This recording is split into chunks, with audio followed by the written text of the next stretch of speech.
All right, hi everyone. After sort of a back and forth of sorting out when we're going to be doing this interview, finally figured out the time now. Yeah, sorry for mucking everyone around. It's just me with times. I'm really bad at time zones. That's all I'll say. I always get it horrifically wrong, and I'm thankful to everyone who is very forgiving of me when I muck up on time zones. But yeah, it's just this time of year where it happens, and of course the other side in the spring when it happens. Just oh dear. But Dominic, thank you for agreeing to have the interview with me today. How are you? What's new with you? I'm fine. I'm mostly trying to progress in life despite my impairments. Like trying to look for a class in IT so I can get a better job and get out the area I'm in, and then be able to Mhm. focus on some projects. What about you? Yeah, no, just for me, just work, psychology stuff, everything like that. So what so you say do you have you had a job recently? Are you is have you had a history of working beforehand? Is this a first job you're going for? Is it just a new job? How's Well, your career cycle been so far? well, I got my first job after I Mm. graduated high school at Panera Yeah. restaurant, and then I went to college for a year, but it was too expensive. It was $43,000 a year. And even with scholarships and stuff, I'd be in $20,000 debt even for going for that 1 year, which I was after I left. And then I Hmm. started working at Marshalls, and then Walmart, Lowe's, Home Depot, and then right now I work at Costco, and I'm trying to get a position. I'm trying to get into IT, so I'm looking for an IT class will give me a certificate and help me find a job, so I can be able to potentially support a family if I get married or something like that. Makes sense. And what what is it about? What do you like about Costco? What are the what do you enjoy about that? About working for that company? Well, I mainly did it because of the pay and the benefits. Yeah. Though I don't get the benefits because I'm not part time or full time. Yeah. But overall, all my jobs, what I tend to like about them are my friends, like the friends I make, the people I meet, the Yeah. conversations we get to have. But what I'm like most at Costco is the job I do because I work as a cart pusher and it's very physical. Mm. And I like being physically active, and it's also very strategic, and there's timing, there's patience, there's coordination, there's observation. So it's very real time, and it just I don't know, it's like a game to me. It's like a physical game, a real time game to me. Yeah. Okay. Hmm. All right. So, what aspects about Costco do you not like? I don't like, I guess, rules that are kind of not thought through. Like we have a rule like you can't wear sweaters with hoods, but when it rains, you can wear a rain jacket with a hood. Yeah. So this things like that, where it's just like, okay, this is not working. This is not thought through. I understand that it's for safety because apparently in the past somebody wore a hood and they got into an accident or whatever, or they couldn't see that well. So I get that, but it's like if you're competent at your job, which most of us are up to a point or in varying degrees, then I don't think the rules should be apply. Or at the same, there's also rules on like you can't listen to music, like you can't put in headphones, I guess, because they want you to be tuned to the outside world. Yeah. But the job mainly relies on seeing, and even when you have your headphones, you can still hear when cars are honking and stuff. And sometimes you don't have to put both headphones in. Most people usually put in one. We're not supposed to do it, but everyone uses their headphones outside. Everyone puts in at least one or whatever because we like to enjoy ourselves if we're not talking to each other. So it's mainly the rules that bother me, and I guess yeah, that's pretty much it. It's a job, yeah. Yeah. Makes sense. All right. So, why do you want to go into IT? Well, it's for practical purposes mainly, and because that's what's booming now, and that's Mm. where the money is. And then on top of that, I feel like it'll supply me with models I can use for different projects or figuring things out. And in some ways, it fits sort of how I used to think when I wasn't impaired. At Mm. least, I guess the logical and systemic, and those kind of things. All the things that comes with a computer, because a computer's a pretty good metaphor for certain parts of human cognition. Yeah. So I like that feature of it and how I can use it for different things because I like everything I do to sort of like be capable of being mapped on to other things or being able to you can apply to other things.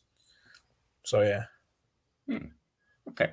Makes sense. It's first of all, it's sort of a technological, as a practical point, you'll make more money from doing IT, but yeah. also it maps onto other things in your life that you'd like to do. What are some of the things that IT maps onto that you'd like to explore in the future?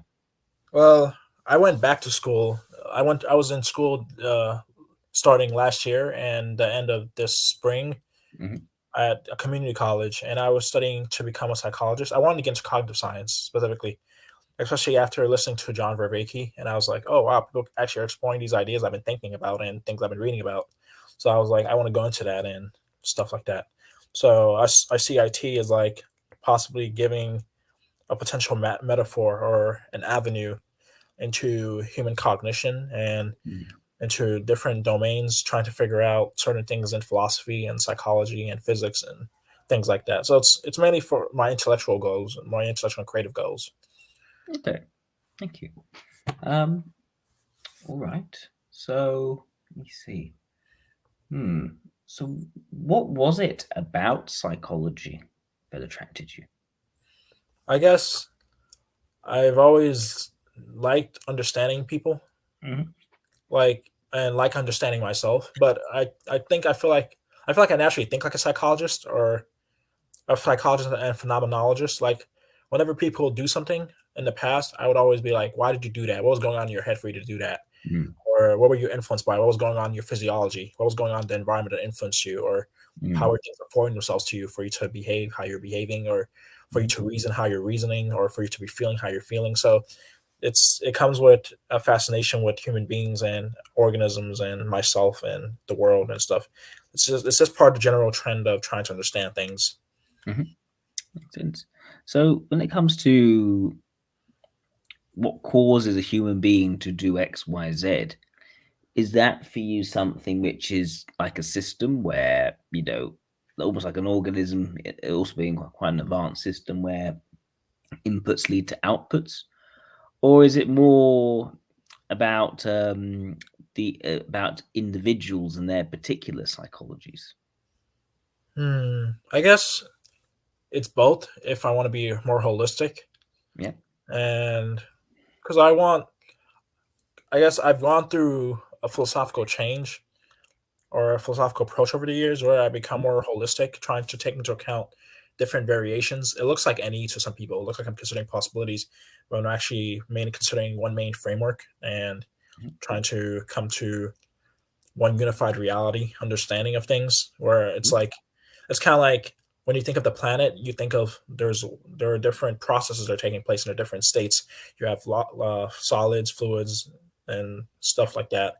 You have structures, you have dynamics, you have magnets. So it's like I'm trying to take into account all of that to like make a model or to like get an understanding of what holds them together, what takes them apart, what makes them do what they're doing, what are the different variations, what are the different levels, things like that.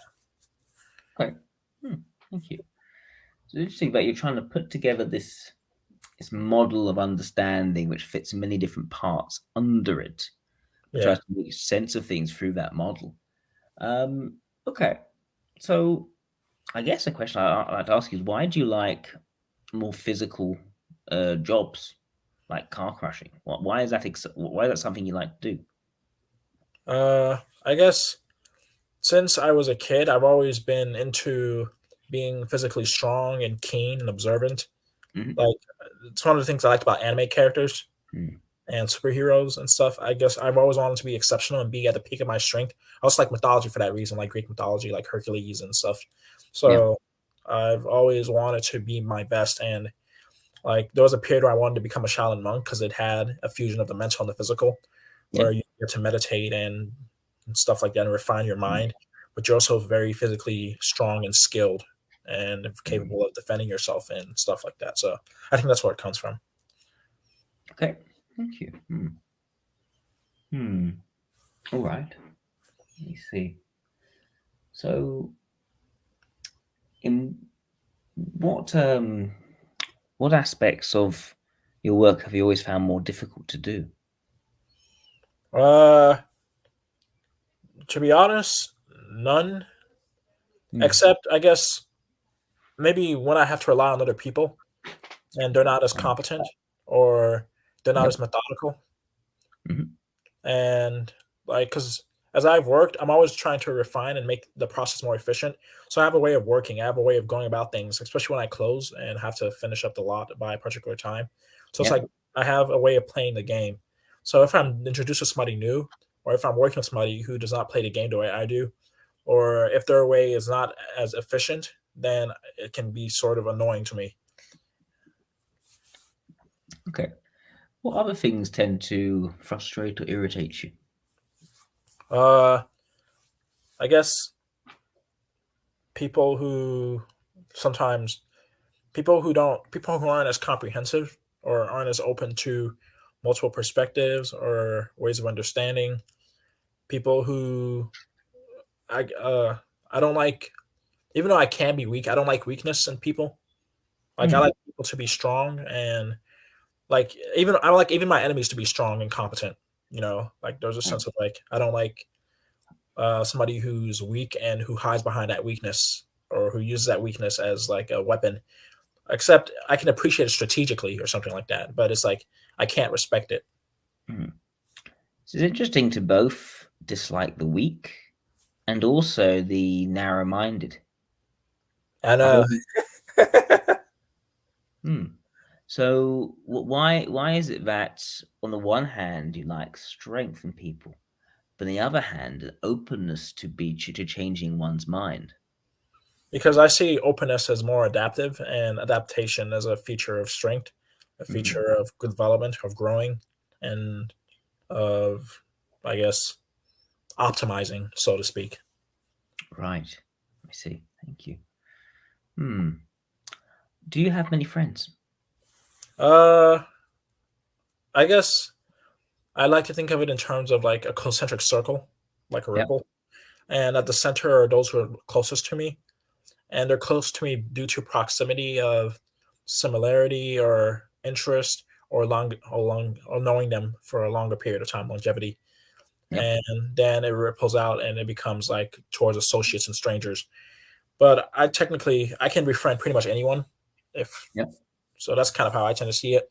But there are only a few people I'm very close to, and that mainly happens if I'm able to be on if there's a degree of honesty between us and Mm. openness and activity. Mm. Okay. Thank you. Let's see. Um. Hmm. Okay. So in terms of these concentric circles, right? So let me see. How did you put together those concentric circles? It happened organically. Like Mhm. I tried systematizing them a few Mm. times to figure out like where are my friends, or even romantically, like what are the different girls I've liked and Yeah. what how do they rank and why did I like them and stuff like that. But that's just not naturally how I approach relationships. So I tend to just Mm. approach things organically, and I have a feel for these things or a sense of these things based on who I gravitate towards or based on who I tend to, I guess, try to interact with more and how I interact with them. Mhm. Okay, thank you. Hmm. So is it easy for you to persuade people to do things that you want them to do? Uh, I guess. I mean, I've felt manipulative in the past because Hmm. people seem very transparent to me and Yep. predictable. So I used to like that was not usually my goal. I was not usually trying to get people to do things. So Yeah. I usually want people to be free and not feel a sense of obligation to me or anything. I just want Hmm. them to do what they do and to be who they Yep. are. Hmm. Are you someone who readily trusts other people? Uh, I'm not. I guess if I had to put it in terms of, I guess I'm not very distrustful. I am Yep. perceptive though, Hmm. but trusting wise, I tend to say everyone is innocent till proven guilty. How I Okay. approach it. Yeah. Okay. Fair enough. Hmm. So, what makes you able to befriend almost anyone? I guess uh, a natural, though it's been tainted as I've gotten older and Mm, suffered and experienced people at a deeper level and mm, all their flaws.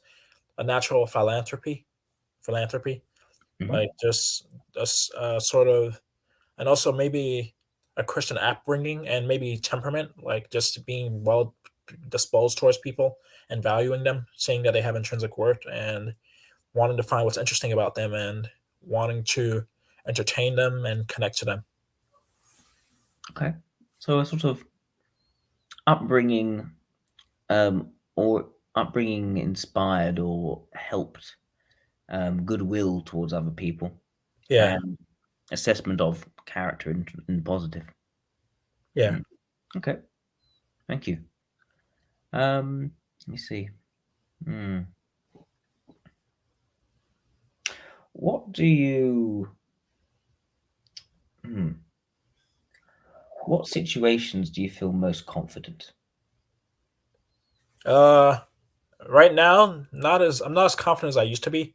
I used to Mhm. feel very confident in situations where I'd have to like take an action, Yep. or situations where I had to understand something, like understand an idea, or situations where I had to, I guess, understand a person or help a person come to some sort of understanding or improvement in themselves.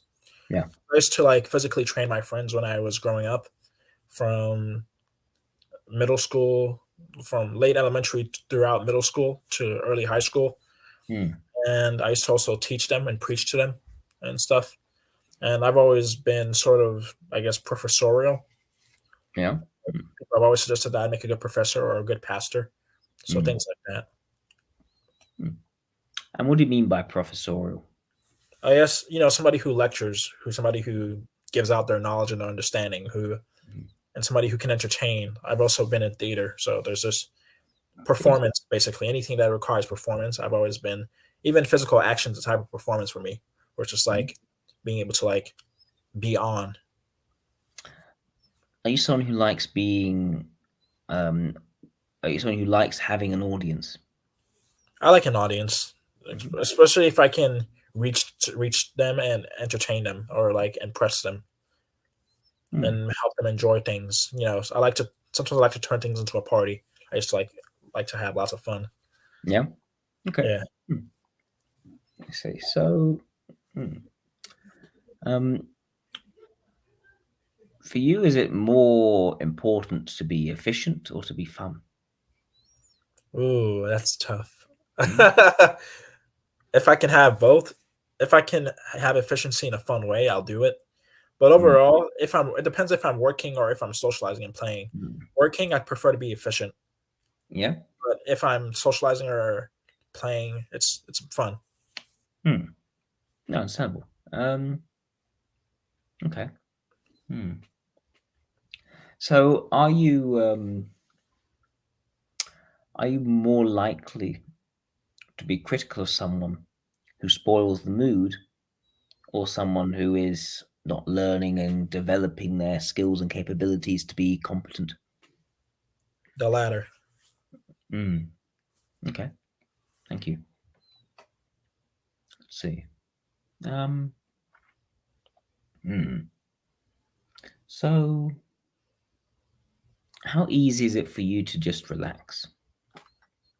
Uh, I don't know. Like Mhm.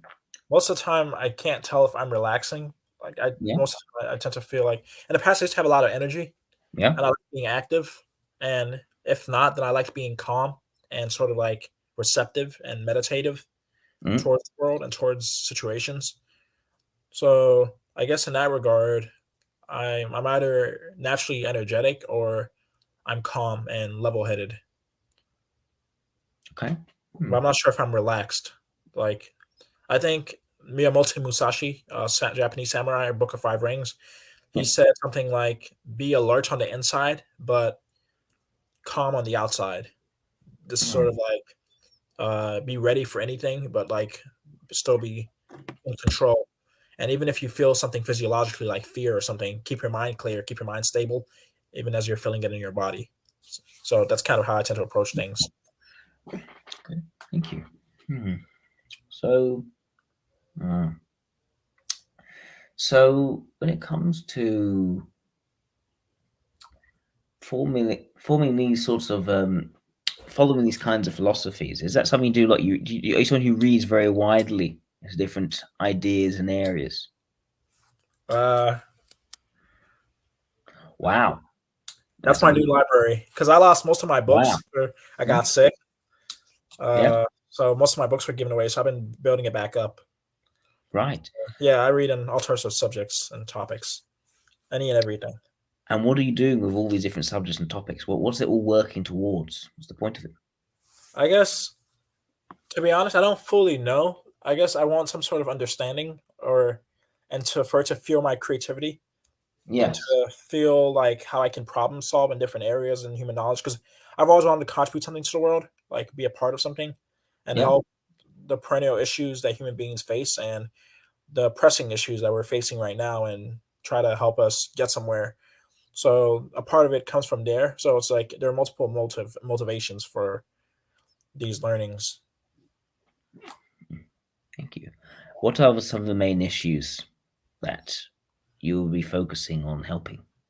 I guess helping people understand. I guess there are multiple ones, but I guess I'll focus this one. This one is one that's closest to home because it's the most complex for me and most personal. But I guess how religions unfold in people and how they act, sort of like how people almost live in different matrices, as far as like how their minding works, how their minds unfold based on what religions have been encoded into them, and Hmm. how they frame and unfold the world, and how they live out the code that the religion has been imprinted in them, how they interpret their religious experiences, how they interpret the the story of the world, assuming there is one, and stuff like that. Just the fact that people are living in alternate worlds on the inside, and I want people to be able to, I guess, connect to each other and be able to share these things phenomenologically, and like be able to like communicate with each other, like despite what I call interior gaps, and how people experience or understand each other. Because I honestly feel like people are living in different worlds, Yeah. and I feel like I'm a product of different worlds that I don't know how to reconcile in myself. So yeah. Hmm. So it's almost people have different experiences, different upbringings. They form certain codes and principles to act by due to these sorts of experiences or upbringings. And so then implementing that in the world, and that can lead to them clashing against people who have very different sets of principles to follow. And for Yes. you, it's about how, first of all, seeing how this code leads to these actions and gets these people into this situation. But then, how do they then bridge the differences between their perspectives? And for you, it's almost about bridging the differences between the different perspectives you've built and acquired over time from different lived experiences. Is that right to say? Yes. Yes. Because Mm. like I don't like. Are you familiar with split brain patients? I'm a bit familiar, but tell me Yeah. about what part of that is interesting to you. Well, there's situations where one person's hemisphere would be an atheist and the other hemisphere would be a theist, and I find that fascinating. Wow. Yeah. Wow, that is interesting. Yeah. So So yes, so the two brains are holding different opinions. yes, and there are different manners of attending to the world and different ways of rendering the world. And so it raises questions on the nature of the self. It raises questions on the nature of, I guess, minding and the nature of embodiment. I mean, that's one of the things that my condition brought up for me. My particular schizophrenic condition raised a lot of deep existential questions for me that I can't ponder because it's impaired me in ways that are very are very limiting. Right, makes sense. Hmm. So let me see. How easy is it for you to move from thinking about something to acting on it? Uh, Most of the time, I find that I don't actually like the thinking is rapid. Like I realized a few months ago that I calculate a lot when it comes to situations. I calculate risks, And I realized it happens so fast to me, and that's one of the things that's not even impaired. It just happens automatically to the point that I never noticed I was doing it. And then I stepped back and I actually experienced it phenomenologically. I was like, wow, I'm constantly calculating. Like I have a flash of judgments, quick judgments on the situation, like move now, do this, don't do that, this will happen. And it interacts with the perceptions and what things are affording for me as far as how they can be interacted with. So most of the time, I like to decrease the time between action and thought. If not, then I will overthink and then I won't act, or I'll be impulsive. So it's just like I try to like work my way through them and become more optimal and balanced amongst them. Okay, let me see. What what has always been something you've struggled to do for yourself? Uh, I guess I'm not sure whether it was my impairment or like the symptoms of it building, but I've noticed I've never been good at having a clear vision of what I'm going to be or what I'm going to do. Like I Hmm. remember when I was in secondary school, high school, uh, close to the end of it, I realized I don't know what my future is. Like I realized like I don't know what I'm doing. I don't know what I'm heading for. I have a vague. It's always. I guess my friend puts it as soft goals and hard goals. Soft goals are open ended, and they're more broad, and hard goals are closed ended. They're like closed loops.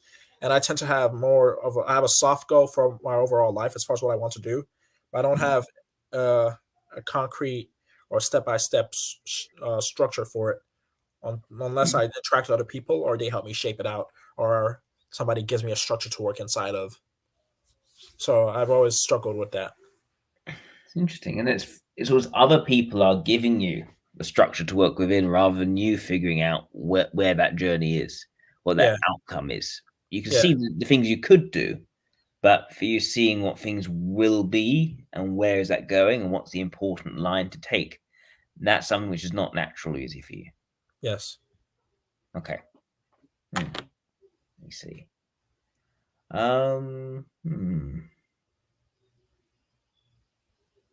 Okay. Let me see. So, hmm.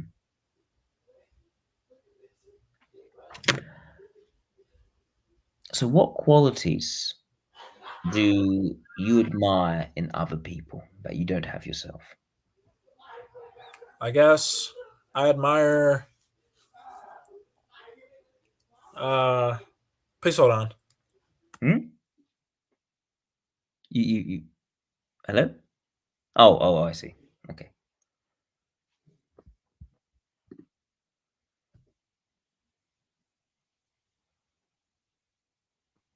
Sorry about that. I was telling my Okay. siblings to stop making noise.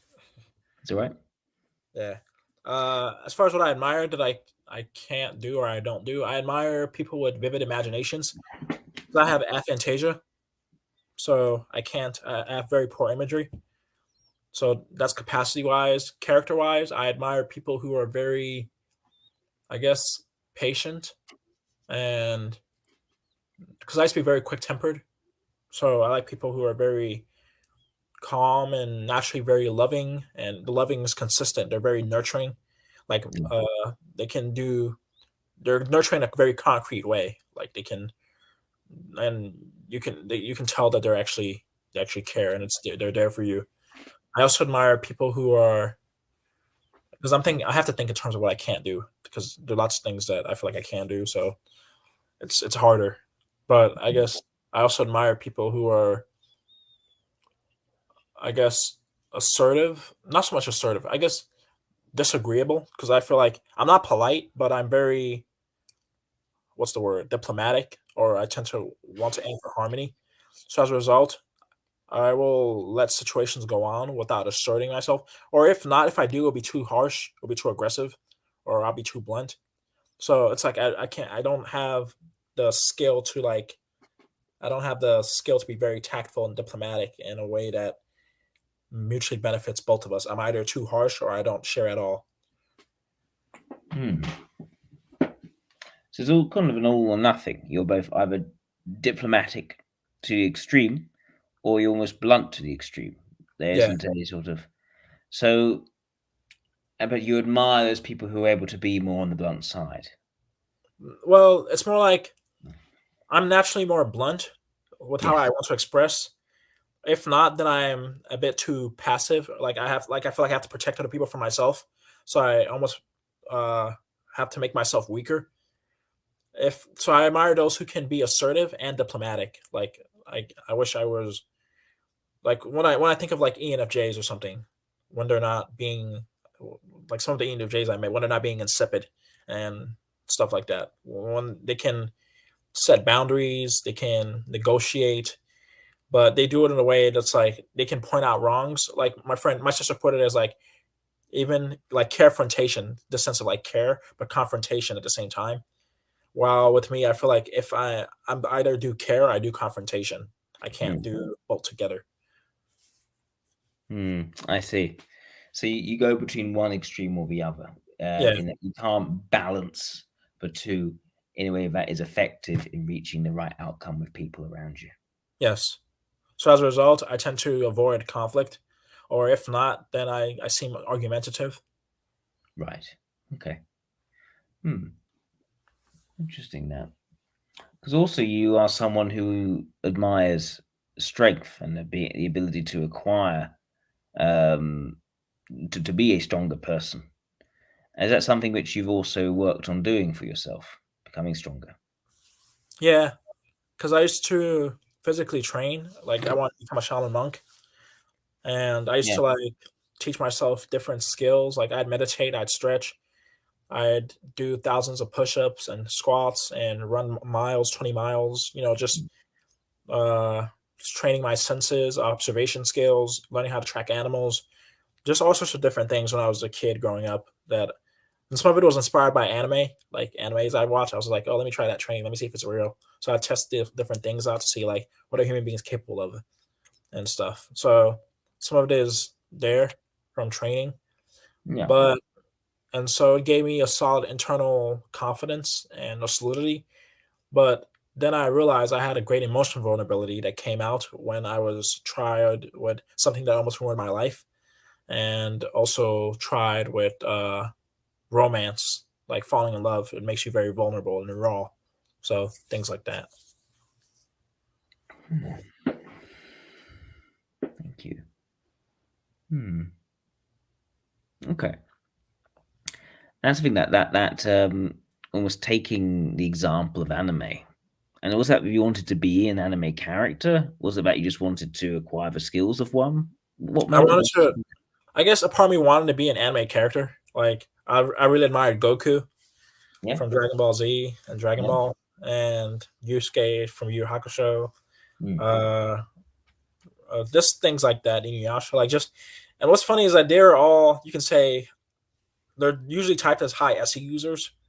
Yeah. So I really admired that about them. I really loved uh, their vitality and their strength and their skill and their Yeah. competence and the capacity to have fun and stuff like Mm. that. And that's what I associated with myself too. Mm. Thank you. And hmm. Okay. So we said we talked before about you being diplomatic. We're able to or going between the extremes of being diplomatic being a bit more blunt. Um, what does being diplomatic look like for you? What does that mean? Are there any examples that come to mind? Yes, I guess negotiating troubles between people. Like my mom and my Yeah. sister were in an argument, Yeah. and I started explaining to each other's perspective to the other in a very, I guess, calm and gentle way, Yeah. and in a very patient way and stuff. So that's what being diplomatic means to me. Mm. And it's like I feel like I'm either too gentle or I'm blunt. I'm a blunt instrument, and Right. I like wish I had the oomph, I had the forcefulness of like I don't know how to explain it, but I've seen people who are capable of this, and I'm not capable of that. Right. That makes sense. Yeah. Okay. So another question was just on the tip of my mind, and it's starting to fade away. Let me see if I can get it back. So, hmm, let me see. What one was it again? I had it. It went. That is very annoying. Very, very annoying indeed. I'll ask a different. kind of question. Because this idea of aphantasia, right? Not being able to, is that essentially not being able to form mental imagery? Is that how it is for you? It's like it's like looking. You have a microwave, right? Yeah.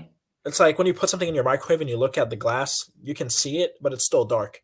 So it's Yeah. like I can vaguely, or like when your eyes adjust to dark, when your eyes adjust to dark and you can see things, that's Yeah. how my imagery is like. And so as a result, I don't have very vivid imagery. It's like enough to get by, and even when it's there, the duration of the imagery is like a millisecond. It's like a very split, very short second. So I get Right. what I get out of it and present it, but I can't sustain or make worlds or enjoy reading certain books. Like I can enjoy reading Tolkien Yeah. because yeah. Mm. Okay. Hmm. Okay. Hmm. This is a tricky one. You are definitely a tricky one. Um, I got the same thing from Eric. yeah. Yeah. What I will say is this: I'm also, and I think mostly my fault because of the time we're starting. My cognitively, I think I'm quite impaired at the moment because my tiredness is very, very high. So one thing I think might be wise for me to do is to say we should reset and try on a different day. I'm sorry about that, Dominic. It's just that I'm finding I'm already very tired. I know you are challenging to type already. You're not going to be an easy one to type. I think I'll do a far better job at it if I try some point in the maybe on Thursday or another day. Would that be all right for you? Yeah, that's fine. Okay. Are you still gonna post a video? Oh yeah, no, we'll see. Well, people will be able to see this. Yeah, they'll be able to see this. We'll just do like a part two, and then no extra charge, and you'll still get your follow up session. I just know that at the moment, I don't think I'm quite cognitively up for it, if that makes sense. As in, I I'm, I'm taking in the different scraps, and I'm not having the same leaps which I'm normally having. And I want to make sure you get me on at my best rather than nowhere near my best. If that makes sense. understand perfectly. Thank you. Yeah, sorry guys. I just don't have it quite. Yeah, I'm feeling the fatigue and it's getting to me. It's beginning to me earlier, so I want to try. Yes, I want to try on another day. Uh, eh, yeah, next week if possible. So I think we were discussing Thursday as a possibility. Was that all right? Thursday at 4:30 your time. I finished work at 5:30, so probably Oh, Thursday 6:30 or 6:30. 6:30. Yeah, that should be 6:30. 11:30 my time. That should be okay. And I'm going to make sure I get more sleep as well. 'Cause I'm quite sleep deprived. All right, Dominic, let's do that. Yeah, I think that's a better idea because I realize it would not be wise for me to continue at this particular point. But all right. we'll talk on Thursday. Thank you for tuning in. Yeah, sorry. Let's talk later. Dominic, speak soon. See ya. Bye. Bye bye.